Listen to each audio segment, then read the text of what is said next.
போயிட்டு பார்க்கும் அவங்க அம்மாவை பார்ப்பாங்களே. அது நிஜமாக ஸ்டோன் இல்லை, பட் பண்ணியிருக்காங்க. மேபி பிளாஸ்டர் ஆஃப் பாரிஸ் பண்ணி இருக்கு.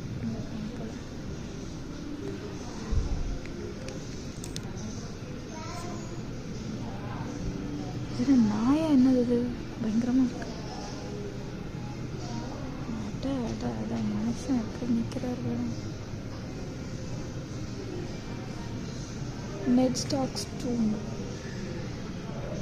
ஓ, இந்த சீன் இங்கேயாவது தான் எடுத்திருக்காங்க. ஓ, ஒன்றும் வேற லெவலுங்க. அப்படியே இங்கே வந்து எடுத்திருக்காங்க. அப்படியே இப்போ வந்து பார்த்தீங்கன்னா அப்படியே இருக்கும். கொஞ்சம் சென்டர் பண்ணியிருக்காங்க பாருங்க.